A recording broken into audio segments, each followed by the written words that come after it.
In Dealing with Debt today, tips on how to improve your credit score. We are bringing in financial expert Amanda Abella. Good to have you here. Thanks so much for being with us. Oh, thanks for having me. Why do so many Americans find it challenging to develop healthy credit habits? Oh, I think a part of it is they feel a lot of shame and guilt. I hear that a lot, and embarrassment. I hear that all the time when I travel around the country.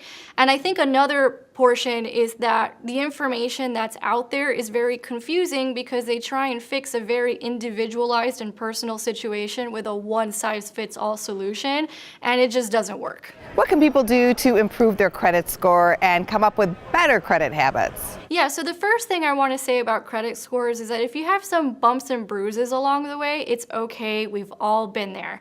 And the great news is that the information that's out there, it doesn't have to be so confusing. So we know that if someone makes consistent payments over time and they're paying on time and they reduce the amount of credit that they're actually using, that they can actually improve their credit health over time. What do you think are the benefits of a better credit score? So credit is a major consideration when it comes to big financial decisions. It could look like getting a mortgage, a car loan. Sometimes it's even used in everyday purchases. But the benefits aren't just financial because research shows that those with a good credit score actually also feel a lot more confident in making decisions and they feel less anxiety overall. What factors contribute to the overall score? So there's lots of factors that go into it. I know there's some confusion around this. So it's your credit utilization, how much of your credit you're actually using, your payment history, the types of credit that you have. There's a few other factors in there as well. The most important thing to remember is that there is no one score for an individual because different lenders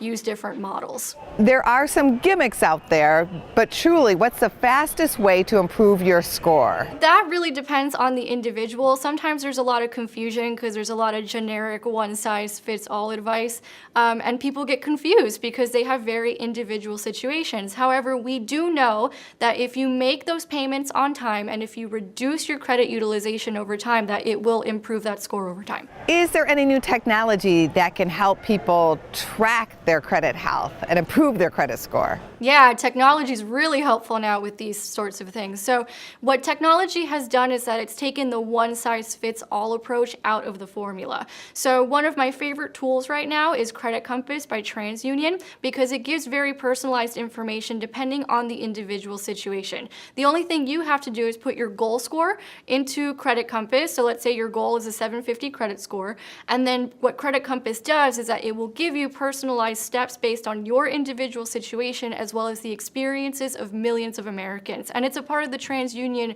subscription, so you'll learn about how to maintain and improve your credit over time. People can go to transunion.com/compass and they'll find everything they need to know there. Thanks again for being on our show. Thank you. Check out businessfirstam.com to find out where to see our entire show. And don't forget to like, follow, and share Business First AM.